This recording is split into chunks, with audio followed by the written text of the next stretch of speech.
एक गांव के पास बहुत बड़ा और सुंदर बगीचा था। पास ही एक झरना भी था। गांव के बहुत कम लोग वहां जाया करते थे।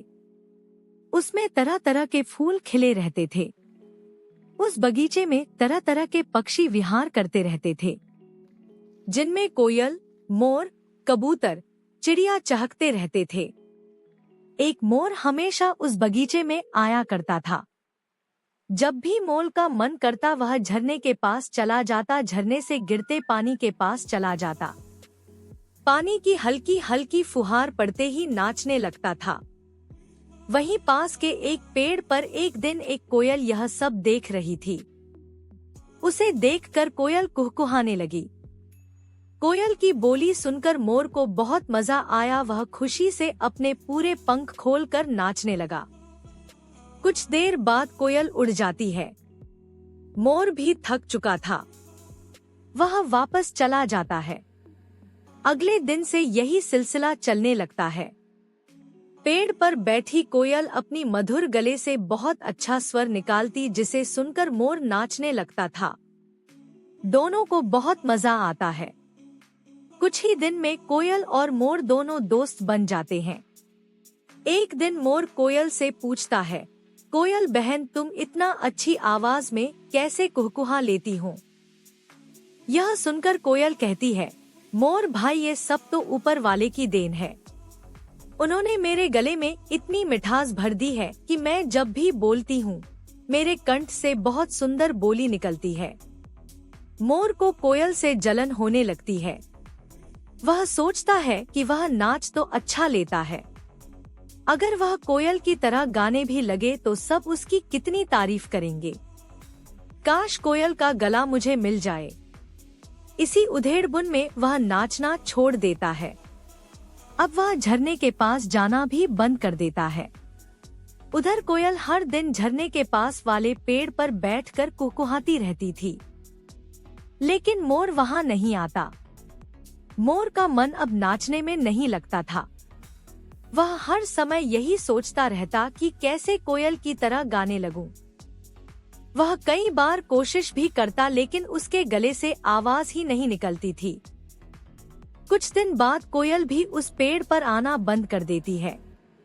मोर जब भी कोयल को देखता वह उससे बात नहीं करता था। उसे कोयल से नफरत हो जाती है।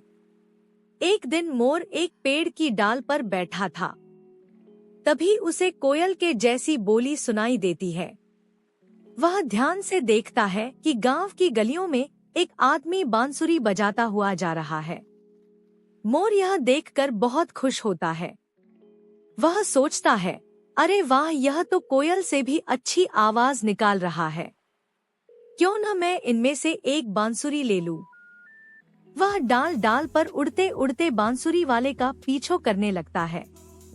बांसुरी वाला एक पेड़ के नीचे आराम करने के लिए बैठ जाता है और अपना बांसुरी का थैला वहीं पास में रख देता है। मोर चुपके से पेड़ के पीछे से जाता है और उस थैले में से धीरे धीरे एक बांसुरी चोंच से खींचने लगता है। बांसुरी वाला गहरी नींद में सो रहा था।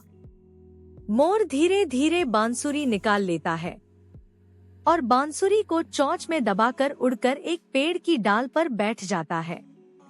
मोर बहुत खुश था। वह सोच रहा था, अब मैं नाचकर और गाकर सबसे बढ़िया पक्षी बन जाऊंगा। अब उस कोयल का घमंड भी टूट जाएगा। बहुत कहती थी, ऊपर वाले ने उसे ऐसा बनाया है, अब तो मैं उससे भी अच्छा संगीत निकाल कर दिखाऊंगा। लेकिन अब समस्या यह थी कि वह बांसुरी बजाए कैसे। बांसुरी को छोड़ता है तो नीचे गिर जाएगी, इसलिए वह बगीचे में नीचे आ जाता है। बांसुरी को जमीन पर रखकर उसे चोंच में दबाकर फूंक मारता है, लेकिन चोंच की दूसरी तरफ से हवा निकल जाती है। बांसुरी बज नहीं पाती। इससे मोर बहुत परेशान हो जाता है। फिर वह सोचता है कि अगर मेरी चोंच न हो तो वह आराम से उस आदमी तरह बांसुरी बजा लेता। वह एक पत्थर के पास जाकर जोर जोर से अपनी चोंच उसमें मारता है, लेकिन चोंच नहीं टूटती। फिर वह एक पेड़ के तने में अपनी चोंच फंसाकर तोड़ देता है। चोंच टूटते ही उसे बहुत दर्द होता है। वह दर्द से चिल्लाने लगता है, लेकिन कोई वहां नहीं आता।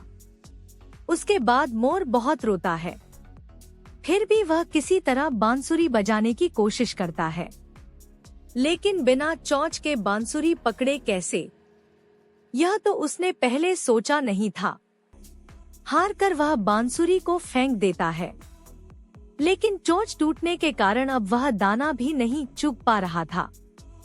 वह परेशान सा इधर उधर भटकने लगता है। तभी कोयल की नजर मोर पर पड़ जाती है। कोयल उसके पास आती है। मोर भाई, क्या हुआ, ये चोंच कैसे टूट गई?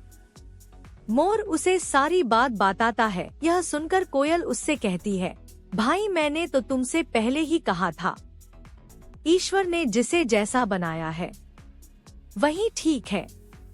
तुम सोचो, अगर मैं नाचने लगूं को कैसी लगूंगी?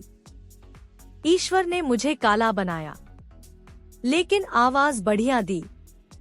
तुम्हें इतना सुंदर बनाया कि सब तुम्हें देखने को तरसते हैं।